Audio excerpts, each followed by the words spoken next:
Chapter 6, Coping with Adversity in Wierzbnik, 1940 to 1942. From early 1940, when the organization and survival strategies of the Jewish community in Wierzbnik began to take form, until October 1942, when the community was destroyed, the Jews struggled to cope with an intensifying adversity that took many shapes.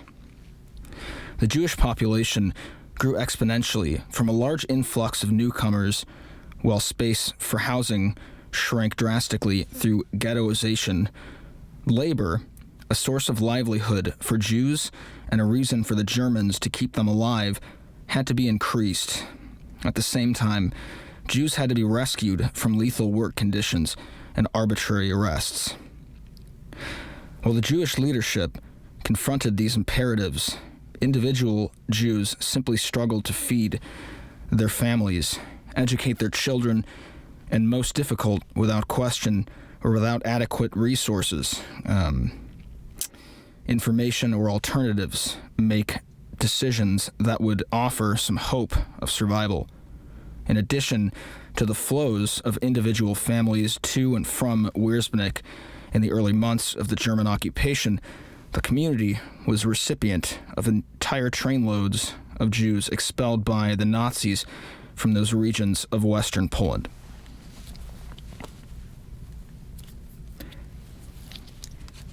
Okay, that was really messing me up. Western Poland annexed directly to the Third Reich. When the Third Reich annexed these so-called incorporated territories of Western Poland in the fall of 1939, the Nazi leaders envisaged expelling the entire population of some 7.5 million Poles and 500,000 Jews from these regions. They were to be repopulated with ethnic German repatriation from those parts of Eastern Europe surrendered to Stalin in the secret protocols of the Nazi-Soviet Non-Aggression Pact.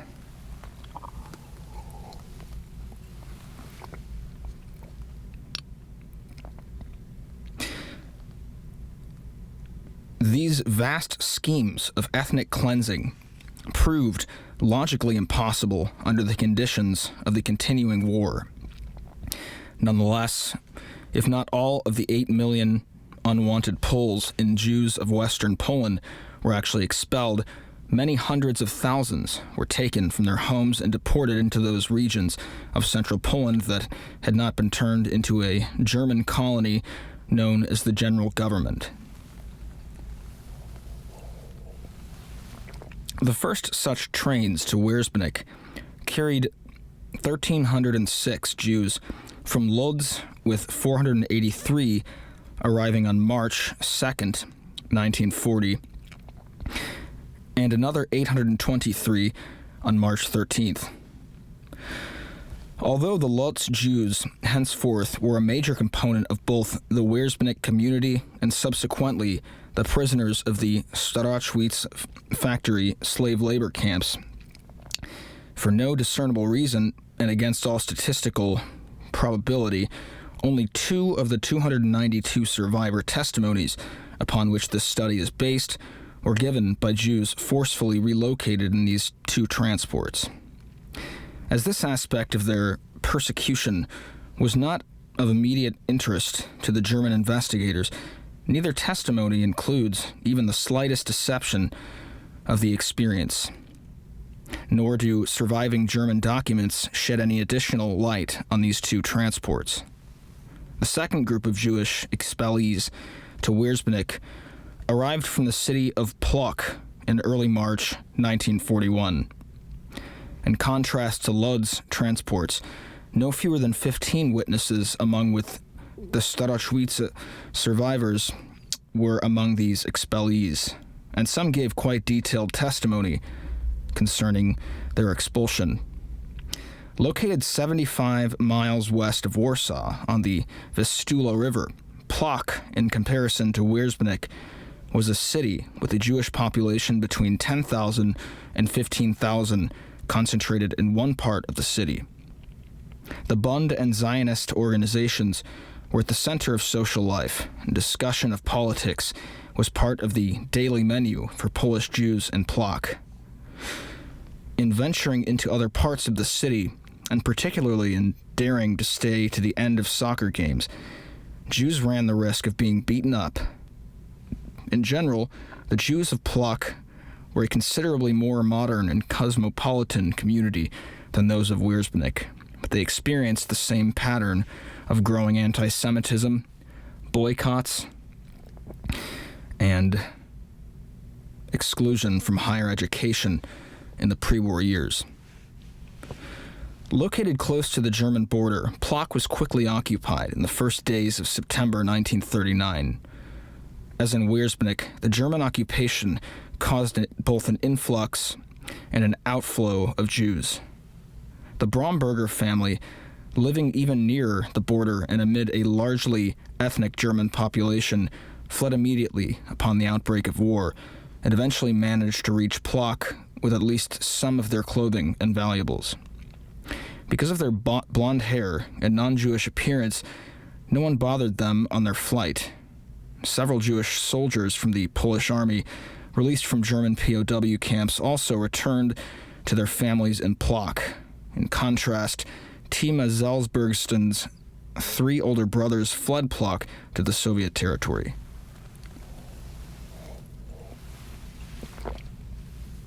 Although a family could conceive that the younger men needed to flee, they did not think that women, children, and older adults were in danger.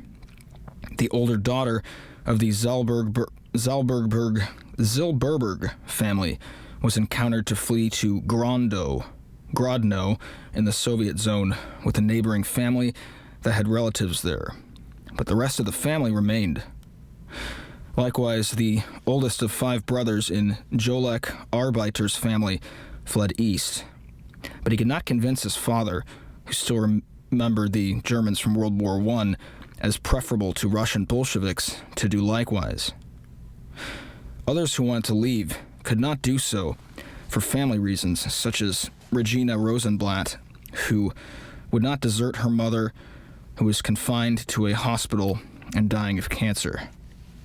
As elsewhere in Poland, the Jews of Plock were quickly subjected to confiscation, marking forced labor, and many other indignities.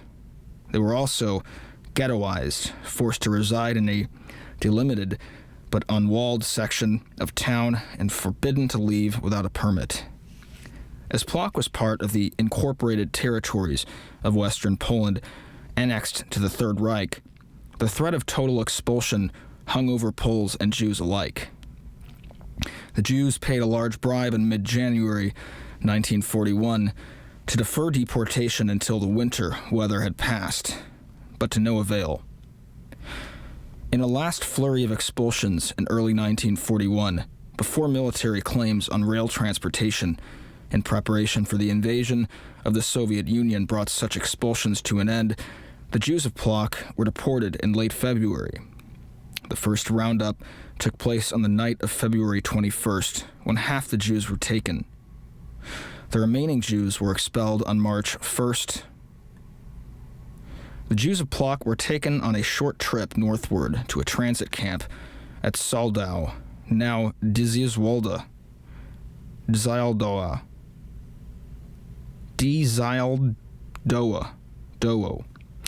on the old Polish East Prussian border. Memories differ starkly on the form of transportation. Clearly, most remember traveling by truck, but 3 individuals remember going by truck to the station and then by 3 distinctly different forms of rail travel. A passenger train, a main train packed so tightly that infants were crushed, and an open train car in the midst of the winter cold. Soldau was a notorious camp, converted from an old army barracks that served not only as a transit camp for German expulsion measures, but also as a minor killing center. Some 1,000 political prisoners and 1,558 mentally ill patients perished there, the latter improvised gas van of the itinerant euthanasia Sonderkommando, Special Commando, under Herbert Lang. On loan from Poznań, there was the unit that subsequently founded the Chełmno death camp near Lodz.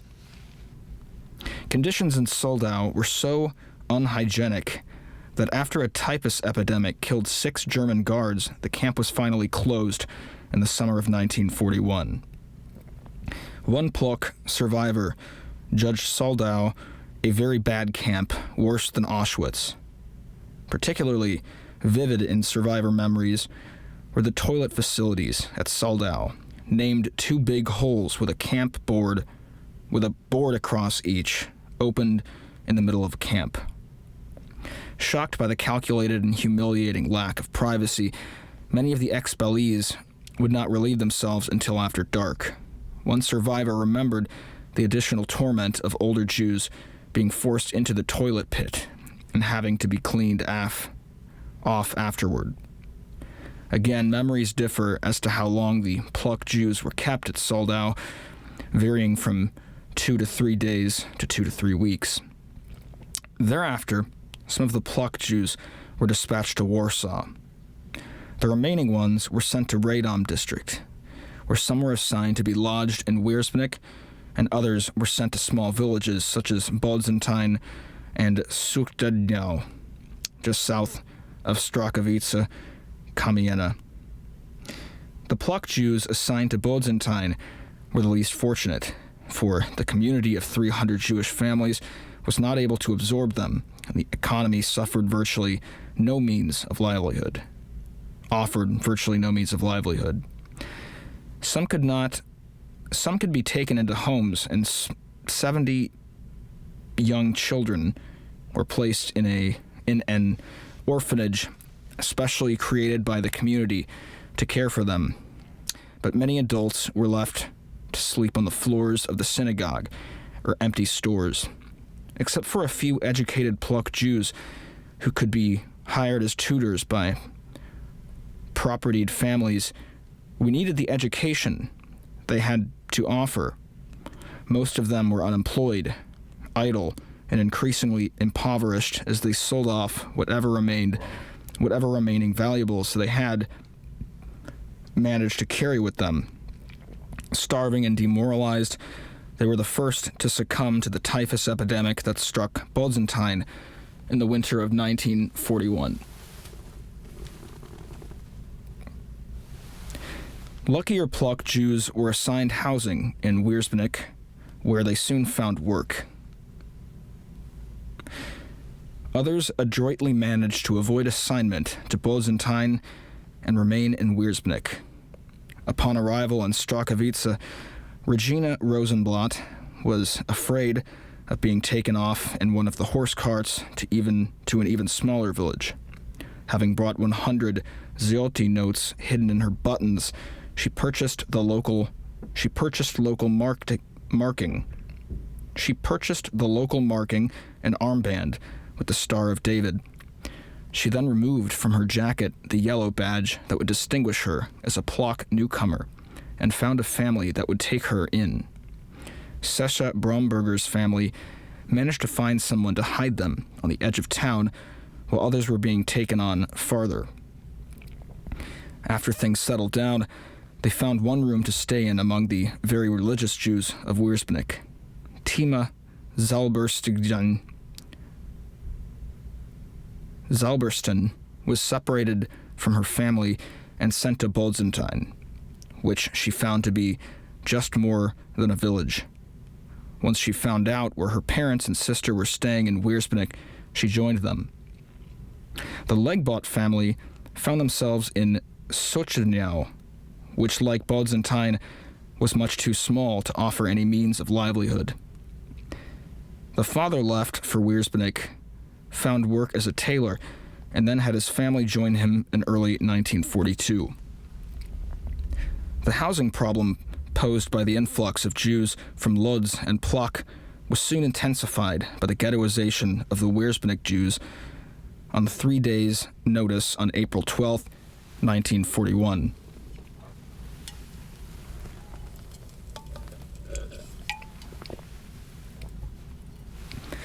The earliest ghettoization of Jewish communities had begun in late 1939.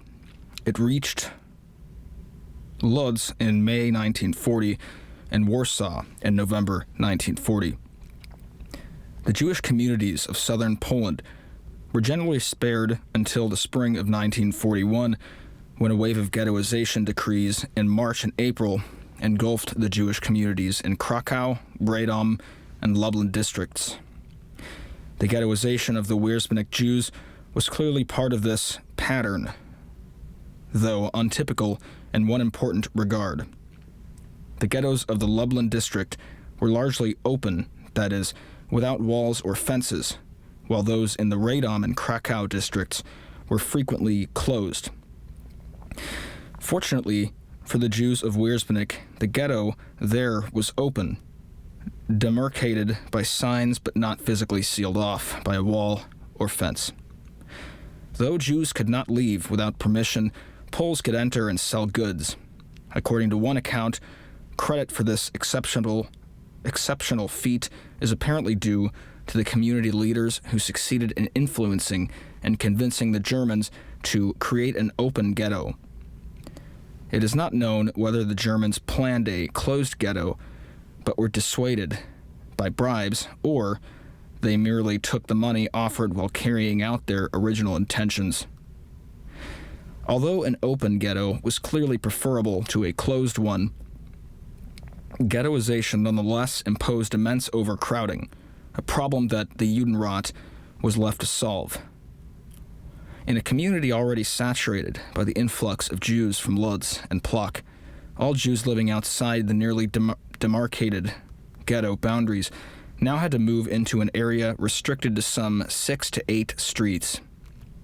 Many families living in the older Jewish quarter had already taken in expellees. The Watschelders, for instance, took in a mother and 2 sons from Lodz, followed by a mother and 2 daughters from Plock. Many families who had moved out of the old quarter into newer streets and nicer apartments now had to move back, making the overcrowding even more unbearable. 2, 3, and even 4 families squeezed into former one-family apartments. In addition to coping with the terrible lack of housing, finding an economic basis for subsistence living was the second great challenge facing Wierzbnik Jews. Craftsmen had an advantage over small business owners. In particular, those with tailoring skills continued to work their trade. Some small business owners managed to hide their inventories with Polish friends and continue to sell their goods, at least for a while. Others invented new businesses and trades. Ikek Gutterman's father went into an informal partnership with a Polish apothecary, making the bottling vinegar. Roshmiel Najman discovered a new skill and found that he could get a job painting street signs for the Germans. One entrepreneurial family had a Polish contact through whom they smuggled farmers to produce into the ghetto and resold it. Children to be especially important intermediaries, especially to those who characterize themselves as not particularly Jewish in appearance. They would leave the ghetto to sell possessions and buy food that they would smuggle back in. Such ventures were not without grave risk, however. Israel Chaitan's 12-year-old sister was shot when caught outside the ghetto without a permit. At even greater risk were adults who left the ghetto to barter and smuggle. Naftula Korenwasser, who smuggled regularly, on one occasion was caught returning by 2 older soldiers.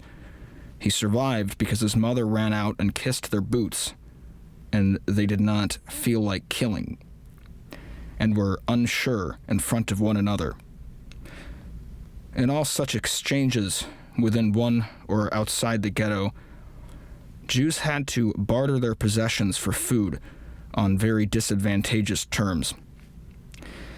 However resourceful and inventive the Jews of Wierzbnik were in making a living Increasingly, the factors of Strachowitz, from which they had been barred from employment before the war, became the dominant economic factor in their lives. From the fall of 1939 to the spring of 1940, the paralyzing and capricious roundups for labor had been replaced by daily quotas of Jewish workers supplied by the Labor Office. At first, this work was primarily menial, such as shoveling snow or sweeping streets, and the chief exploiters of Jewish labor were the municipal authorities, the German army, and the railway. According to German records, 80 to 100 Jews were impressed into forced labor daily. This pattern would continue to hold as long as Germans were winning quickly and easily. Polish labor was not in short supply, and the total expulsion of Polish Jews, first to Lublin Reservation and subsequently to Madagascar, was expected soon. Under these conditions, the Germans had no incentive to integrate Jewish labor into the economy in any permanent manner. By the spring of 1940, however, some Germans in Poland, including those in the business of community, began to contemplate using Jewish labor in a more productive manner and to harness masses of Jewish workers for short-term, large-scale projects. The big change in Wierzbnik came on May 6, 1940, when the Germans ordered a mustering of all male Jews between 16 and 45, from which 300 to 400 were chosen for unloading work at an iron mine about 7 miles from town.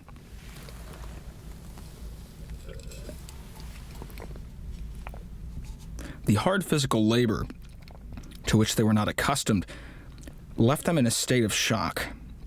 Thereafter, the Labor Office began to receive demands for large contingents of Jewish workers for outdoor work at the local factories, mostly loading and unloading. By the mid-June, daily demand for Jewish labor on the part of the industry exceeded that of the communal authorities, railway and army, by 430 to 180. The fate of Wierzbnik Jews had begun to intertwine with the productivity and profits of local factories, confiscated by the Germans. In July 1940, demands for Jewish labor increased dramatically. Numerous contractors in Lublin district engaged in water control and road construction projects were filling their work camps with Jews. At the same time, the SS and police leader in Lublin, Odilo Globoknik, began conducting roundups to fill labor camps with Jews to work on constructing defense fortifications, especially anti-tank ditches along the border with the Soviet zone.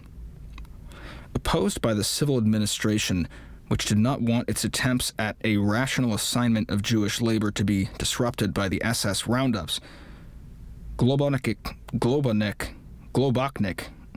appealed to the other districts of the general government to provide large contingents of Jewish workers. Wierzbnik was one of the towns targeted for this purpose, and the Germans placed the demand on the Judenrat, which in turn provided one portion of the contingent of Jews from the Radom district who were seized for this purpose. On the holiday of Tisha B'Av in August 1940, these men of Wierzbnik, carrying their own blankets and backpacks, were taken to the train station and sent to Lublin district. Thereafter, witness accounts differ in significant ways. One version has the Wierzbnik contingent consisting of 120 men, another of between 300 and 500. According to 3 accounts, the destination was the camp of Belzec, still a labor camp for the constructing of border fortifications, not yet a death camp. 3 other accounts specify the destination as the labor camp at Lipawa, 17 in the city of Lublin. The distraught community did not know where the men had been taken, but the Judenrat discovered through the contacts in Radom that they had been sent to the Lublin district. At least several accounts credit the Judenrat with successfully obtaining the return of the married men in 4 weeks by bribing officials in Radom for special papers for their release. Simca Minkberg's account implies that all men, not just the married ones, were released. In this version, he led a small delegation of men from Weersbennik to Lublin, where they were caught in a police raid and temporarily incarcerated at Lipawa 17.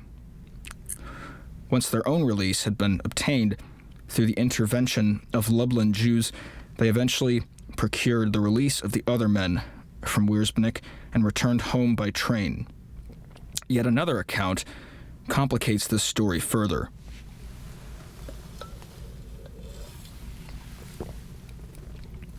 In this version, people were reluctant to give the money to the Judenrat because of a lack of trust, so the funds were raised by a private individual and then funneled through the Judenrat to the corrupt officials to obtain the false papers.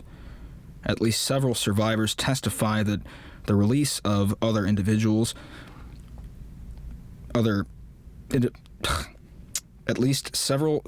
survivors testify that the release of other individuals was also obtained through direct bribery by family members. One abducted worker escaped from Lublin work camp on his own. Some Jews taken for work in the Lublin district never made it back to Weersbennik. The account of Robert Seidel in his recent comprehensive study of German occupation policy in the Radom district indicates that different survivors remembered different parts of the overall story. In Seidel's account, based on surviving documents, more than 100 men were sent from Weersbennik to the Lipawa camp in Lublin in the latter half of August as part of the district-wide contingent that Seidel estimates at more than 10,000. From Lipawa, Jewish workers were distributed to various camps for water control and border fortification projects. Among the latter was the labor camp at Belzec, so a number of Weersbennikers could have been sent there. In September 1940, Kriegshaupt Hans Zettelmeyer complained to the labor office in Radom that, contrary to his knowledge, a number of married Jewish men had been taken, and he needed them back for his own purposes. This was among a number of interventions from the Radom district, and the married Weersbennik men were released and returned that month. Most but not all of the remaining men from the Radom district returned in October or November. Since German records never acknowledged that the corrupt German officials were acting in response to Jewish bribes, that aspect of the story is, of course, dependent solely on Jewish testimony. The extortionate arrest of individuals who were held until ransom was a common occurrence in Weersbennik. Sometimes ransom money was paid by the desperate family, but the prisoner was not released and died in German custody. There were at least 2 other episodes of mass arrests, and at Radom, through concerted effort, though certainly not on the scale of the Lublin rescue, in 1939, 20 Jews were arrested, taken to Kielce for 8 days, and then released upon payment of ransom. In 1940, a Polish engineer suspected of helping the Germans put the munitions factory back into production order was assassinated by the Polish resistance. In addition to the arrest of many Poles, 28 Jewish men, many of them among the more prominent propertied members of the Weersbennik community, were arrested and imprisoned in Radom. When 16-year-old Benek Zuckerman dared to go to the police and inquire about the whereabouts of his arrested father, he was arrested and placed in the hostage pool as well. In the prison, the guards amused themselves with daily beatings of their prisoners. Once again, money was collected for the hostages' release, on one account, priced at an exorbitant 20,000 zloty per person. The better-off families paid their own ransom, and less well-off families had to get help from others. The ransomed Jews returned to Wierzbnik after 3 or 4 weeks. As privation intensified for the Jews and the labor shortage intensified for the Germans, employment not only for occasional work outside the factories but also for regular work within the factories gradually assumed central importance in the economic life of the Wierzbnik Jews. Though some members of each family still tried to make a living in the traditional manner, despite the constrictions of ghettoization and confiscation, at least some members, even in the most well-to-do families, eventually sought work in the factories, while others were grabbed off the street for factory work and given no choice. Deprived of any future as merchants and craftsmen, the Jews were increasingly being transformed into an industrial proletariat. Because the conditions of work were constantly changing, from the early roundup and labor office quotas through the early factory employment to the slave labor camps, survivor memories of the working conditions in the factories prior to the slave labor camp phase are mixed and contradictory. For instance, some do not remember being paid even during the initial period, though they were fed. Others, in contrast, state that they were paid intentionally. Prior to the ghettoization, they could go to work as individuals. After ghettoization, they went from the ghetto to the factories in groups. Despite the great stress and radical change to which the Jewish community of Wierzbnik was being subjected in these years, traditional values and behavior patterns asserted themselves in many ways. With no chance for their children to go to school, many parents hired private tutors to continue their education. Given the demands on parents to work, a number of young people opened kindergartens and nurseries for childcare. Especially following the influx of new arrivals, community kitchens were organized to provide food for those in need. People were hungry in Wierzbnik, but they did not starve. The vast influx of refugees from Lodz and Pluk, who, in the eyes of the provincial Wierzbnikers, belonged to the intellectual circles, now had to live cheek by jowl with those whom they in turn saw as the very religious Jews of Wierzbnik. Given the extremely difficult circumstances, it is astonishing that relations between the uprooted urban Jews of Western Poland and the beleaguered traditional Jews of south-central Poland remained extraordinarily supportive and harmonious. Snide or resentful comments about one another communities are totally absent from the post-war testimonies.